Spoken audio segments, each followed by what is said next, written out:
예, 이제 오늘은 이제 레위기 9장 1절에서 14절까지 그 본문 말씀을 좀 한 절 한 절 문자의 뜻을 상고하도록 하겠습니다. 지난 시간에는 제사장 직분이 아론 반차가 있고 멜기세덱 반차가 있는데, 멜기세덱 반차는 아론 반차 이전에 이미 하나님이 세워놨던 것이다. 그게 훼손을 입었기 때문에 변칙으로 아론 반차가 중간에 들어온 것이고, 예수님이 오셔서 멜기세덱 반차를 회복한 것이다 라는 거 같이 말씀을 나눴어요. 자, 이제는 본문 문자대로의 말씀을 같이 상고하도록 합니다.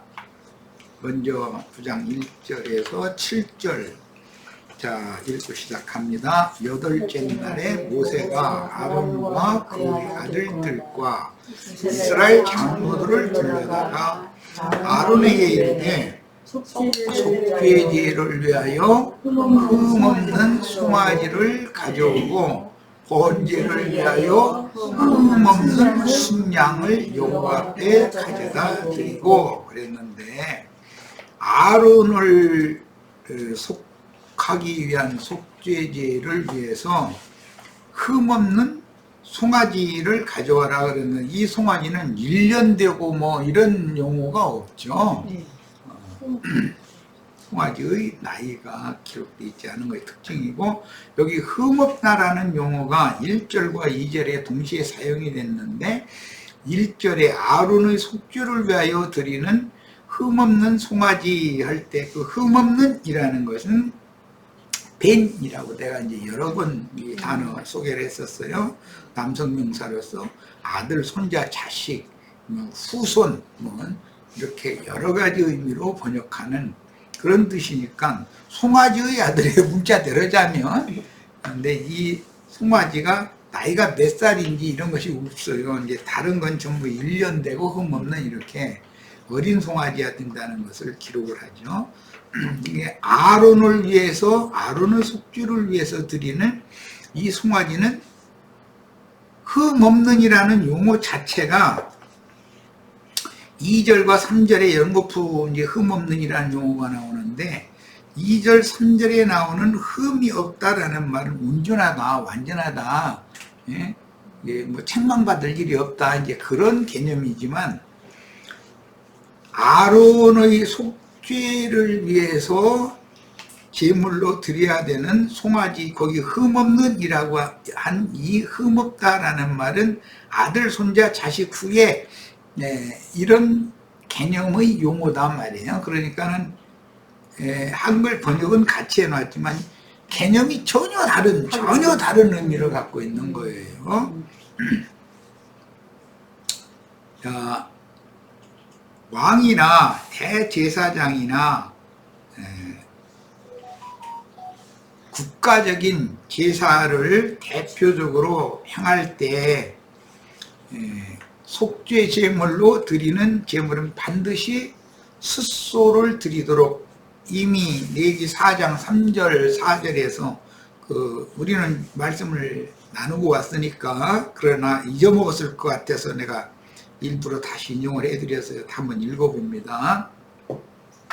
레위기 4장 3절로 4절 만일 기름 부음을 받은 제사장이 범죄하여 백성의 허물이 되었으면, 이 말은 그때 당시도 말씀 나눴지만 아론이 금송아지 우상 숭배를 선도한 사람이었었죠. 그러니까 제사장이 범죄했다라는 것은 다른 교훈을 가르쳐서 우상을 숭배하게 하는 짓을 했다라는 말이에요. 그런 경우는 그가 범한 죄로 말미암아 흠없는 숫송아지로 속죄 제물을 사와서 여호와께 드려야 된다라고, 제사장의 범죄를 속하기 위해서는 반드시 흠없는 숫송아지를, 즉 황소, 흠없는 황소를 속죄 제물로 바쳐서 제사를 해야 된다. 제사장뿐 아니라 왕도 마찬가지예요. 국민을 대표하는 자이기 때문에, 백성을 대표하는 자이기 때문에 왕이 하나님 앞에 너는 이런 면에서 내 앞에 득죄를 했다라고 지적을 받으면 속죄를 해야 되잖아요. 이제 그러려면 흠없는 숫송아지를 갖다 바치는데, 이 숫송아지는 나이가 없어요. 1년 되고 흠없는 이런 표현이 없잖아요. 어린 숫송아지가 아니죠. 그러니까 여기에서 하나님이 말씀하시고자 하는 의도로 우리는 이제 간파를 해야 된다는 거예요. 그러니까 말씀을 가르치는 사람, 말씀을 맡아서 가르치는 사람의 책임이 얼마나 무거운가를 지금 강조한다는 걸 알 수가 있죠. 자, 그 숫송아지를 회막문 여호와 앞으로 끌어다가 그 숫송아지의 머리에 안수하고 그것을 여호와 앞에서 잡을 것이요. 제사장이 범죄했을 경우도 이러고 왕이 범죄했을 경우도 똑같아요. 이게. 자, 아론은 백성이 단체로 범한 금송아지 우상숭배의 원흉이었죠. 그걸 마음에 잘 담아 주셔야 돼요. 그러니까 대제사장인 아론을 위하여 아론의 그 범죄를 속하기 위해서 속죄제로 드리는 제물은 흠없는 송아지를 가져와라 그랬는데, 흠없는 이라는 말은 남성명사로서 아들, 손자, 자식 후에 그런 개념이지, 완전하다, 온전하다, 뭐 책망 들을 일이 없다, 그런 개념이 아니다 이거예요. 2절 3절에 나오는 흠없는이라는 용어와 한글로는 같지만 전혀 단어도 다르고 뜻이 다른 거예요. 자, 이제 3절로 갑니다. 이스라엘 자손에게 말하여 이르기를 너희는 속죄제를 위하여 순념소를 가져오고 또 번제를 위하여 1년 되고 흠없는 송아지, 여기는 1년 되고라고는 토가 달려있죠. 왕이나 제사장의 속죄를 위해서는 1년 되고라는 송아지를 가지고 오는데, 거기서는 그 송아지의 나이가 명시가 되지 않아요. 그리고 흠없는이라고 우리 번역은 똑같이 했는데, 이것은 그 송아지의 아들을 가지고 와라 이랬단 말이야. 그러니까 숫소가 아들 낳았어야 되는 거죠. 아들 낳은 숫소를 갖다 바쳐야 되는 거잖아요. 자, 그러면 금송아지 우상 숭배를 하게 한 아론의 아들이 예를 드는 거예요. 아론의 아들이 속죄제물로 드려져야 되겠죠. 그래서 그 아들이 준 거구나. 아이고, 우리 예수님이 여선지 잘 나왔네. 근데 이렇게 뭐 눈을 띄면은 딱 하고서 딱 깨닫는 것이 있어야 돼. 눈물로 들여다보는 그래야 나도 가르치는 그런 보람이 있지. 그러면 아론의 아들이 속죄제물로 드려지는 것은 그 문자들 10장이 넘어가면 다른 불로 분양을 했기 때문에 죽였다는 거예요. 불로 살라 죽였어요. 그런데 그건 10장에 가서 나눈 얘기지만 참 난해해요. 불로 태워 죽였는데 옷을 제사장 옷을 입은 채로 옷은 안 타고 시체만 탔을까? 어떻게 해서 불 살라 죽였는데 옷 입은 채로 죽었다 일어났으니, 이거 참 해석하기가 쉽지가 않죠. 성경이라는 건. 그러니까 이런 것을 자세히 안 보고 그냥 강대상 차지하고서 설교한다고 떠들어대고 앉았으면 다 죽여놓는 거지 뭐. 자, 2절과 3절에도 똑같이 흠없는 이라는 용어가 나왔는데, 여기 흠없는 이라는 말은 타밈이라고 해서 완전한, 온전한, 건전한, 정상적인 그런 1년 된 송아지를 가지고 오라는 거예요. 그런데 아론의 속죄를 위해서는 흠없는 숫송아지를 갖다 바쳐야 되는데, 황소를 갖다 바쳐야 되는데, 그 황소의 아들이야 돼. 벤이라는 말은 아들이라는 말이야, 아들. 황소의 아들이요.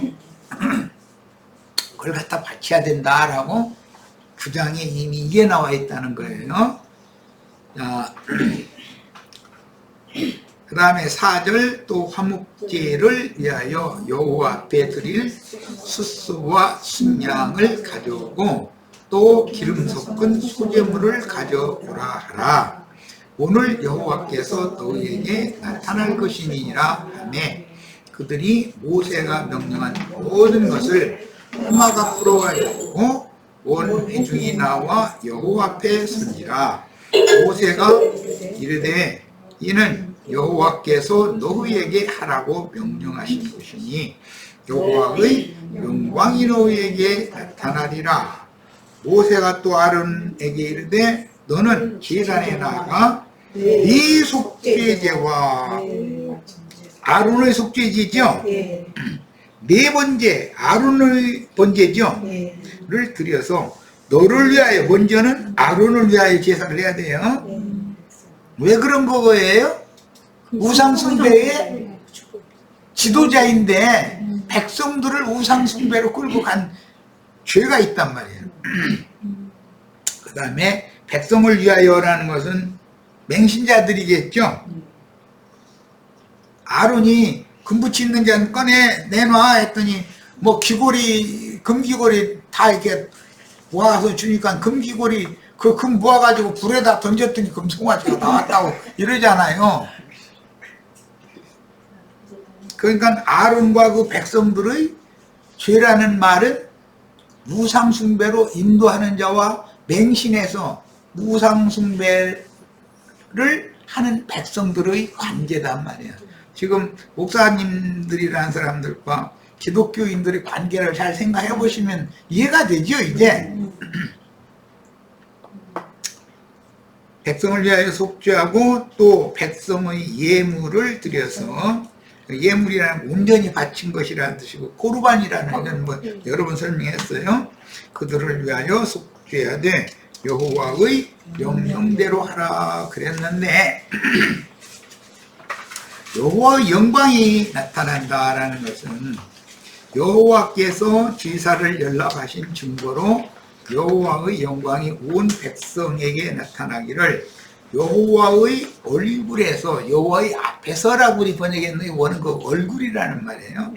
여호와의 얼굴에서 불이 나와 제단 위의 번제물과 기름덩이를 불태웠으므로 백성이 보고 환호하며 얼굴을 땅에 내고 엎드렸는데 10장에 가면 바로 즉시 아론의 두 아들이 다른 불로 분양을 한 문제 때문에 하나님의 진노를 당해가지고 불타 죽었죠. 그런데 제사장 옷 입은 채로 불타 죽었는데 옷 입은 채로 죽었다는 거예요. 어떻게 옷은 안 타고 그 사람 옷에 가려진 사람만 죽여놨을까? 그것도 참 이상하죠? 자, 2페이지로 갑니다. 자, 제8일에라는 이 용어는 지난 시간에 이미 문을 잠깐 띄었는데, 제8일은 할례받는 날이고, 문둥병자가 치료를 받은 경우에는 제사장 앞에서 확증을 받는 날이죠. 제8일 날 그걸 결례의 예물을 갖다 바치고 너는 정한 자다라고 확증을 받으면 이제 정한 자라고 확증을 받으면 하나님 앞에 나가 제사 예루살렘 성전에 나가 제사할 수 있는 권세가 주어지는 거예요. 자, 우리는 다 문둥병자에다가 이렇게 권세를 받았죠. 그럼 아이고 내가 무슨 문둥병자냐 이러면은 그러면 이제 곤란한 거지. 이제 나하고는 안 맞아 들어가니까. 자, 아론과 그 아들들이 제사장으로 위임받는 데는 7주야가 걸렸으므로 제8일은 제사장의 위임식이 끝난 다음 날인데 아론과 그 아들들이 제사장으로 임명받은 후에 자, 제7일 동안 제사장의 위임식을 했다라는 건 예수님이 오셔서 실제로는 3년 반 마지막 그 3년 반 동안의 사흘길을 마무리를 이제 하는 것과 관계가 되기 때문에 십자가에서 죽고 그 십자가가 세워진 동산에 바위에 판 쇠무덤이 있었는데 거기에 장사했고 거기에서 부활을 했죠. 그래서 이제 그 사흘길에 대한 예언을 예수님이 마무리 이제 실현을 했어요. 자, 그러면 멜기세덱 반차의 제사장 직분이 이제 부활하신 그리스도로 말미암아 회복이 되는 거예요. 그 멜기세덱 반차의 회복된 제사장 직분은 제자들이 받는 것이지 유대교의 랍비들이 계속 이어가는 것이 아니다. 시대가 이제 완전히 바꿔지는 거다 이 말이에요. 거기에 대한 상징인 것이죠 지금. 자, 그래서 부활하신 주님이 부활하신 안식 후 첫날, 그 다음에 사내아의 할례일이고 문둥병에서 완치된 사람의 결례일이다. 우리는 할례 받은 체험이 있어야 되고 문둥병에서 너는 완전히 치료받아서 정결하다라고 하는 확증을 받은 날이 어느 날이면 제8일이고 신약의 용어로 말하자면 안식 후 첫날이란 말이에요. 그게 부활의 날이죠. 이것은 이제는 영의 세계, 영적 아들들의 세계로 바꿔진다는 거예요. 본문에 이제 장로, 이건 이제 히브리어 자켄인데, 이건 원래 이 장로라는 용어는 톡수염이라는 문자적인 뜻이 그렇다는 거예요.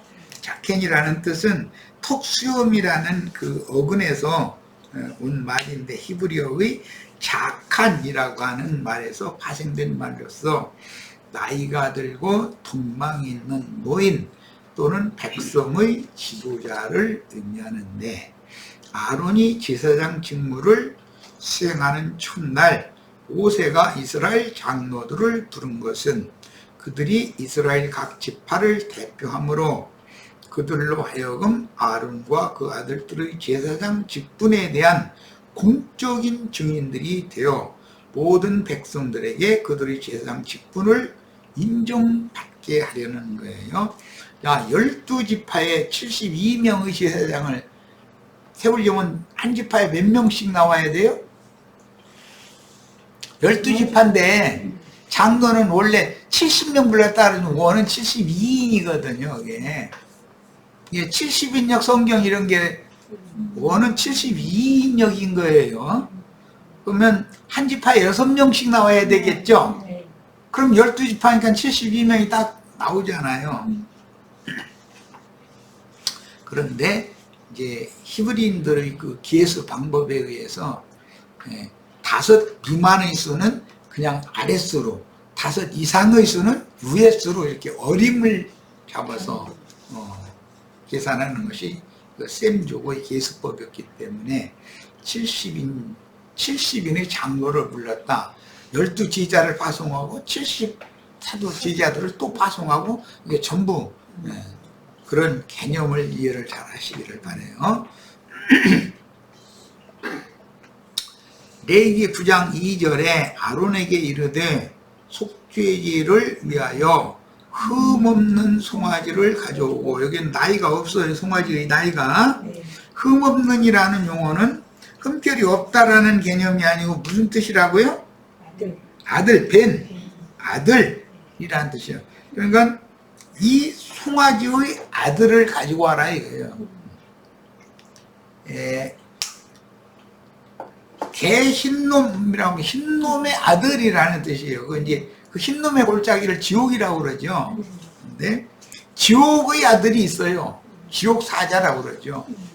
그런데 우상 숭배를 이끈 원흉이 된 애비가 있고 그 아들이 있어요. 지금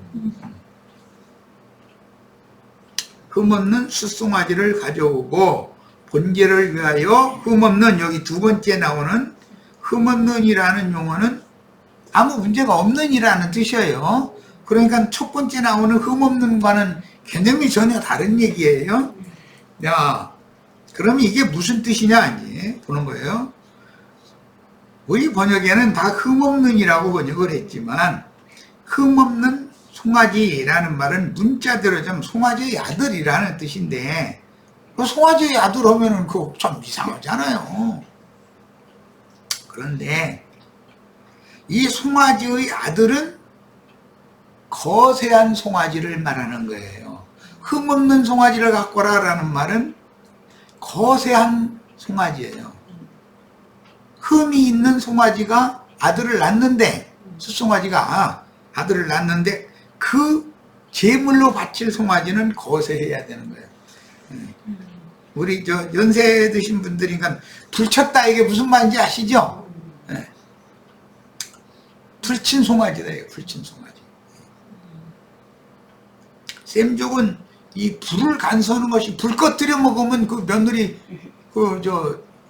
난리 나는 거예요. 그 시어머니한테 난리 나는 거예요. 그만큼 불을 중요하게 여겼어요. 불은 생명으로 봤기 때문에 이제. 그런데 남편들은 다 불주머니가 있죠. 그래서 그 이제 불주머니를 제거하는 걸 불친다 이렇게 표현을 해요. 야, 불친 송아지, 거세한 송아지라는 말은 자신의 씨를 번식시킬 수가 없죠. 불쳐놨으니 번식시킬 수가 없고, 오직 하나님의 씨를 대리로 번식시켜야 되는 직무를 하는 사명을 해야 되기 때문에 그렇다는 거예요. 그런데 그 애비가 하나님 말씀을 오해해서 잘못 가르쳐서 우상숭배로 끌어갔으니까 그 자식은 육신의 생명을 완전히 부정하고 제거하고, 그리고 하늘로부터 받은 그 생명만을 후대에 유전시켜야 되는 사명이 있는 송아지를 여기에서는 아론의 속죄를 위한 흠없는 송아지다 이렇게 표현을 했단 말이에요. 그러니까 이거 해석하기가 참 어려운 말이죠. 그런데 하나님의 종을 자처하며, 송아지라는 건 종들을 말하는 거니까 실제로는 자신의 씨로 사람의 교리를 많은 사람들에게 세뇌시켜서 진리의 말씀 씨로 번성되게 하는 것이 아니라 자기 교리를, 사람의 교훈을 가지고 숫자를 많이 늘려놔 번성시켜놔. 이것은 반역행위다. 하나님 앞에는. 제사장이라는 것은 제사장이 어떤 사람이래야 제사장이 될 수 있는가 이 말이에요. 지금 아론은 이제 제사장 직무를 수행할 수 있는 자격을 온 백성들에게 인정받기 위해서 7일간의 위임식을 행하는 기간에 매일 속죄제, 번제, 화목제를 드렸음에도 제사장 직무를 수행하기 바로 직전에 제8일 날 이런 제사를 또 해야 되는 거예요. 먼저 자신을 위한 속죄제와 번제를 다시 드려야 했으니, 이것은 구약의 율법 제도에 의한 제사제도 및 제사장들의 불완전성을 보여준다. 예수님은 자기를 위하여 속죄제를 드리고 번제를 드릴 필요가 없죠. 그냥 모든 사람들을 위하여 단번에, 두 번 죽어야 되는 게 아니라 단번 딱 죽으면 모든 제사가 완성되는 거예요. 예수님은. 그러나 아론은 제사를 자기를 위하여 먼저 드리고 그 다음에 그게 연락이 되면 백성을 위하여 제사를 또 드렸어요. 두 번 드렸어요. 그러니까 아론은 단번 속죄가 안 되는 거죠. 예수는 단번에 제사를 드리는 거고, 그 구분을 잘 하셔야 되겠어요. 그 차이는 왜 그러죠? 아론은 여전히 죄 있는 육신이고 예수님은 죄가 없는, 죄와 상관없는 분이었기 때문이다. 이걸 차이가 있는 거예요. 구약 성경에 언급된 모든 제도와 대제사장의 중재사역은 예언된 보혜사, 대언자로 오신 예수 그리스도의 구속사역을 예표하는 그림자이며, 예수 그리스도께서 몸소 십자가에 달려 죽임을 당하심으로 율법의 모든 요구를 단번에 완전히 이루심으로 구약 성경의 모든 예언을 성취하시고 지금은 그 영이 되어 또 다른 보혜사로서 멜기세덱의 반차에 따르는 영원한 대제사장 직분을 수행하시는 중이다. 셈족은 며느리는 그 가문의 생명의 대를 잇는 불그릇이란 말이에요. 화로란 말이에요. 화로. 그래서 옛날에는, 지금은 뭐 그런 거 없이도 뭐 다 따뜻하게 하고 이제 이런 좋은 기구들이 나와서, 옛날에는 화로에 네. 불씨를 담아가지고 이렇게 그것을 잘 간수해야 돼. 그 며느리 책임이야 그게. 그 가문에 시집을 갔으면 불씨를 잘 보관하고 그 불씨로 말미암아 생명을 또 유전시키고 할 의무가 있는 거예요. 그게 셈족의 불관리에 관한 개념이었었어요. 자, 아론 자신의 범죄를 속하기 위한 속죄제를 위하여 특별히 흠없는 이라는 말은 조금 전에 설명한 것처럼 실제로는 거세한 송아지의 아들이다. 거세한 아들이다. 이 말은 신약의 용어로 영적으로 하자면 자기를 부인하고 자기 십자가를 지고 주님을 따라가는 사람이래야 됩니다. 그래야 주님께 합당한 사람이다. 그 말인 거예요. 그렇지 않으면은 자기를 자꾸 자랑을 자기 자신을 부정하지 않으면 나는 막 설교 끝마다 나는 막 이 말이 계속 앞서겠죠. 자기 자랑이 앞설 것이고, 또 자기 자랑을 자꾸 그 앞에 내세우는 사람은 예수 그리스도를 수치를 주는 짓을 하게 돼 있는 것이다. 이 천하 만국을 다 내가 평정하고 내가 이룬 것이다. 이러면 하나님이 그를 심판할 수밖에 없는 거예요. 그가 아무리 크게 쓰임받았어도 말이에요. 자, 자기를 부인하고 뿐만 아니라 사람의 지혜와 지식과 모든 은사와 모든 재능과 이런 모든 것들을 다 버릴 수 있는 사람, 거세한 사람이 버린 사람이어야 된다. 그렇지 않으면 주님 쓸 수 없다, 이 사람은. 모세가 율법 말씀을 받으러 시내산 정상에 올라가서 내려오지 않던 40일 기간에, 그건 시험 기간이에요. 백성들에게는. 주님께는 금식 기간이고, 일어난 금송아지 우상숭배 사건의 주범이었기 때문에 지도자의 영적 범죄를 일깨워주므로 순결한 대제사장 직무를 충성된 종으로 수행하여 다른 교훈을 가르치지 말아야 한다는 뜻이다. 사울이 만약에 큰 업적을 남기고 뭔가를 큰 일을 해냈으면 그야말로 큰일 날 사람이죠. 일단 바울을 만들어 가지고 자기 교리를 주장하거나 가말리엘 문화생 뭐 유대인 중에 유대인, 히브리인 중에 히브리인 뭐 이런 것만 날마다 주장하고 그러면은 쓸 수가 없다 이게. 은사도 좋고 모든 것이 다 그냥 막 열성적이고 막 모든 게 다 좋네요. 그 문제가 해결이 안 되면은 주님이 그걸 쓸 수 없다 이런 말이에요. 자, 여호와 앞에 드릴 숫소와 순양을 가져가라 그랬어요. 여호와 앞이란 회막문 앞의 번제단을 가르치는데, 회막문 앞의 제단 앞을 여호와 앞이라고 지칭한 것은 구약 시대에 여호와께서는 네 겹의 포장으로 된 성소와 지성소가 있었고 그 가운데가 둘째 휘장으로 막혀 있었죠. 그런데 그 둘째 휘장 너머의 지성소의 법궤 뚜껑인 속죄소의 양쪽 가에는 그룹들이 날개를 이렇게 펴고 있는 모습이었어요. 그런데 그 그룹들 사이에서 속죄소에서 말씀하신다. 대제사장에게. 그건 표상이에요. 이제 이게 표상이다. 그러면 우리 지난 시간에 이제 그 히브리서 9장, 10장 읽었는데, 먼저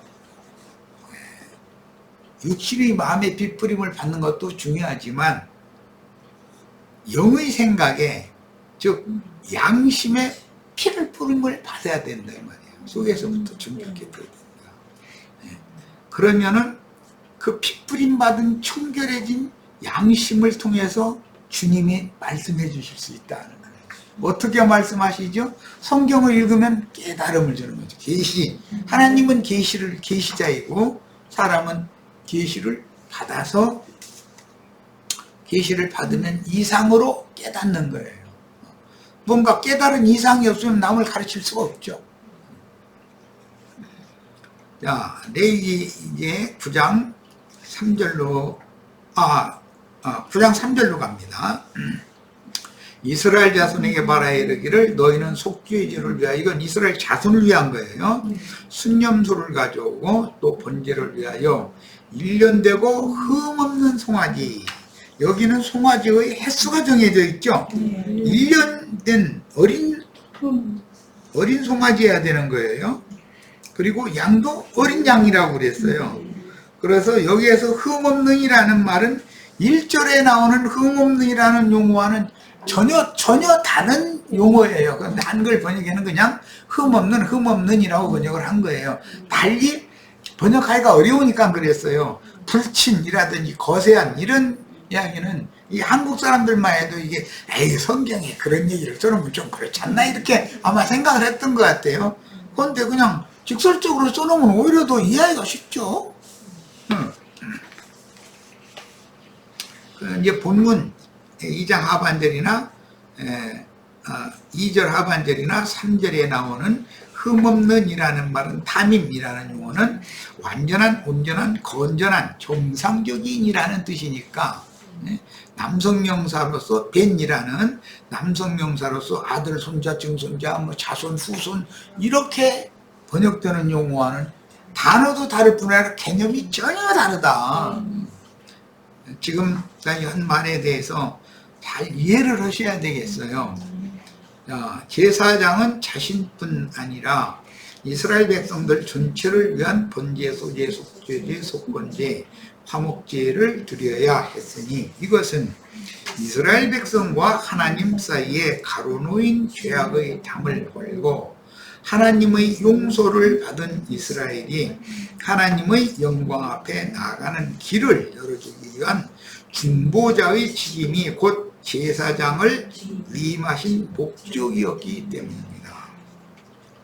제사장이 제물을 가지고 하나님의 얼굴 앞에까지 들어가려면 둘째 지장이 써져야 되고 반드시 새롭고 산 길이 열려야 되는 거예요.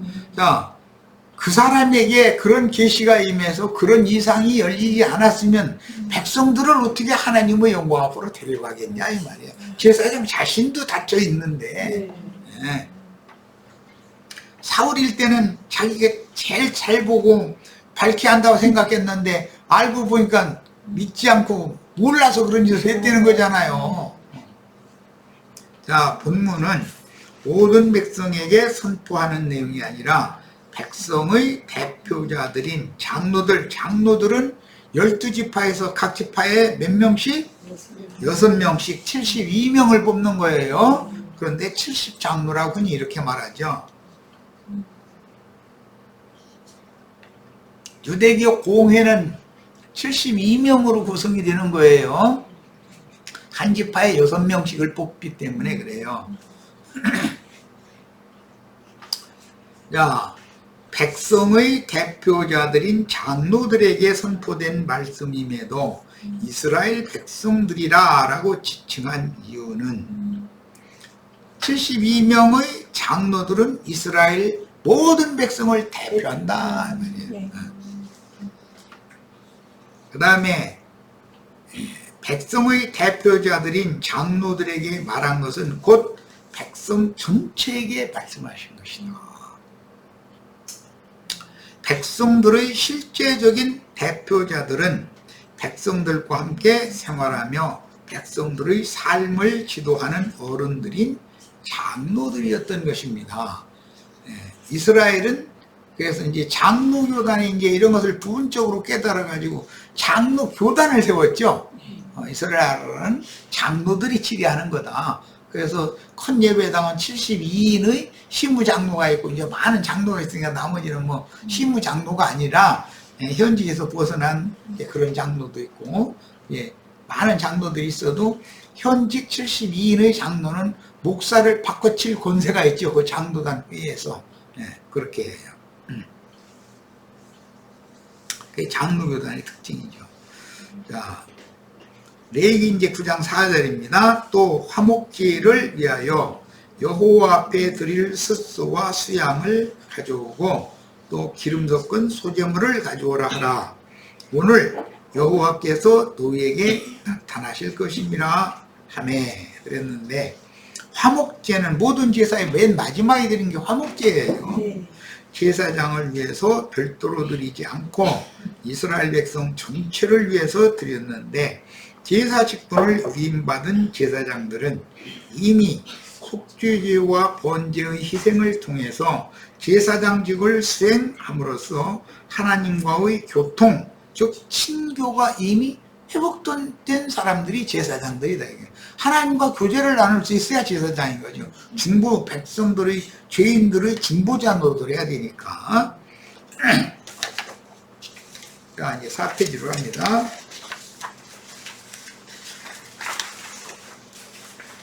자, 소제물을 기름 섞은 소제물이라 그랬는데, 소제물은 세 가지죠.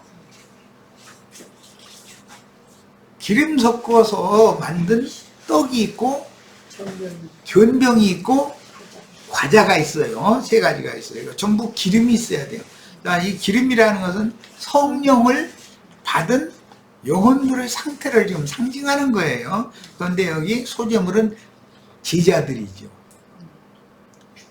주님의 말씀을 받았고 주님의 영을 받은 사람들이 소제물들이란 말이에요. 12제자들은 12광주리가 되는 거죠. 네, 그런 뜻이에요. 자, 오늘 여호와께서 너희에게 나타나실 것이니라. 아론과 그 아들들이 제사장으로 위임받고 처음으로 직무를 수행하는 제8일에 여호와께서 나타나겠다고 약속하신 것은 중요합니다. 안식 후 첫날인 부활의 날, 할례일 문둥병 결례의 날을 상징하므로 구속을 이룬 주님이 부활의 날 저녁에 제자들에게 나타나셨죠. 그래서 숨을 내쉬명을 하사되 성령을 받으라 그러시고 나서 여기 너희에게 무슨 먹을 것이 없느냐, 먹을 것을 좀 달라 그러니까 두 가지를 드렸어요. 숯불에 구운 생선 한 토막과 벌집 꿀송이 한 통이를 드렸다고 그랬어요. 자, 요한복음 20장 19절로 23절, 이게 여러 번 인용하는 문단인데, 이게 구속을 이룬 주님이 제자들에게 나타나는 날이죠. 이날 곧 안식 후 첫날 저녁 때 제자들이 유대인들을 두려워하여 모인 곳의 문들을 닫았더니 예수께서 오사 가운데 서서 이르시되 너에게 평강이 있을지어다. 그러니까 영이 되신 주님은 시간이나 공간이나 문을 물질적인 문 닫아놨다 해가지고 나타나지 못하고 이럴 일이 이제 없는 거죠. 시공을 완전히 초월하는 그런 살려주는 영이 되신 거예요.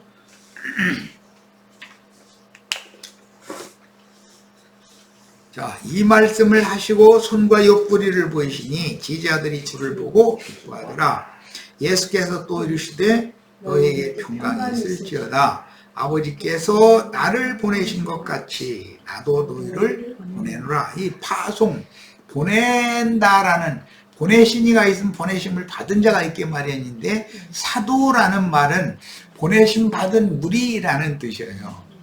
우리가 다 사도직을 받을 수도 있죠. 어디에서 어디로 보냄을 받는 거예요. 왜? 그곳에 보냄을 받으면 그곳에 주님이 구원할 영혼들이 있기 때문에 그곳에 가서 할 일이 있으니까 보내는 거단 말이야. 자, 이 말씀을 하시고 그들을 향하사 숨을 내쉬며 이르시되 성령을 받으라. 너희가 누구의 죄든지 사하면 사여질 것이요 누구의 죄든지 그대로 두면 그대로 있으리라 하시니라. 예수님께서 죄들을 사하는 권세가 있었죠. 네. 그런데 유대교 지도자들은 하나님 외에 어떻게 사람으로서 사람의 죄를 산다고 한다냐 게 내가 네 죄사함을 받았느니라 하는 말과 내 38년 동안 누워있던 침상을 메고 가라 하는 말과 어떤 것이 더 쉬울 것 같아? 그러니까 죄사함 받으라는 말이 쉬우니까 그 말 했겠지. 그런데 그래? 그럼 나 어려운 거 할 거야. 그러고 나서 내 침상을 들고 일어나 내 집으로 가라. 그러니까 벌떡 일어나서 가더라는 거예요.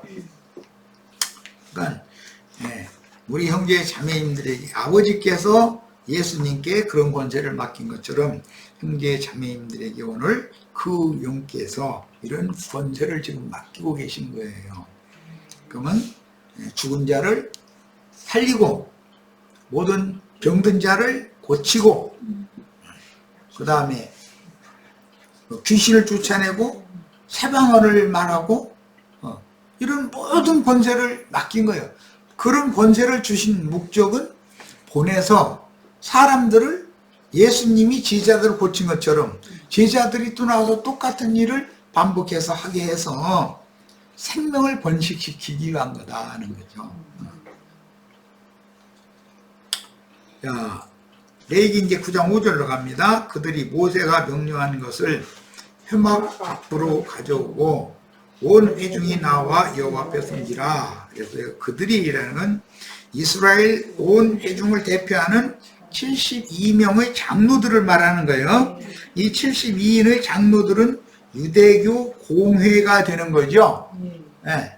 거룩한 공회할 때 유대교 대제사장의 공회라고 할 때 그건 72명으로 된다라는 건 이미 말씀드렸어요. 각 지파에서 6명씩 뽑아가지고 이스라엘의 공회를 세우는 거예요. 그런데 온 회중을 대표하는 장로들이 이스라엘 백성들을 대표해서 모든 재물을 회막 앞으로 가져왔다는 뜻입니다. 이스라엘 백성들에게서 나온 것이지만 그 나온 것을 72명의 장로들이 회막 앞으로 갖다 바쳤다. 지금 이 말이란 말이야. 자, 온 회중이라는 용어는 백성들의 집합이라는 뜻은 그 에다와 모든이라는 뜻인 콜, 여기 합성어로서 이스라엘 백성들 각자가 모여서 큰 무리를 이룬 상태인데 이는 오순절에 성령이 120명의 예루살렘 교회에 임하심으로 신약교회 모임이 시작된 것이나 성도들이 주와 함께 내려와서 모든 민족을 모으고 소자들이죠. 소자들이 주님과 함께 오는 세상의 보좌들에 내려온다고 돼 있잖아요. 그래가지고 모든 민족을 그 앞에 모으고 우편장과 좌편 점수를 분별한다 이렇게 했어요.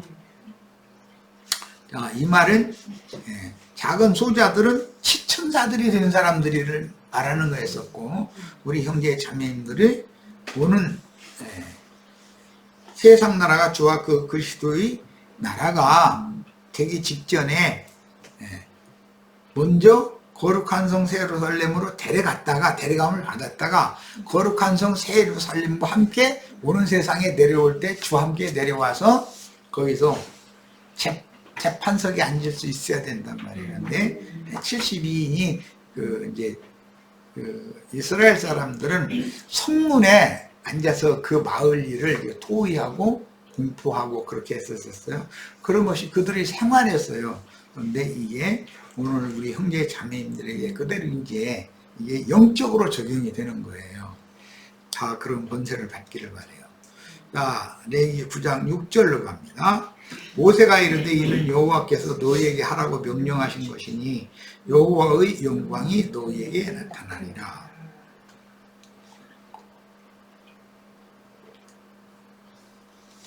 여호와께서 너희에게 하라고 명령했다라는 것은 아론과 그 아들들 72인의 이스라엘의 장로들에게 명령한 거다 이거예요.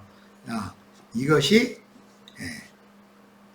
명령한 대로 하면 여호와의 영광이 오늘 나타날 거라는 거예요. 이건 여호와의 영광이 나타나는 것은 구속을 이룬 주님이 부활의 날 저녁에 제자들에게 당신의 영광을 나타내 보이신 것이죠. 그것에 대한 상징이에요. 이미 이건 말씀 나눴어요.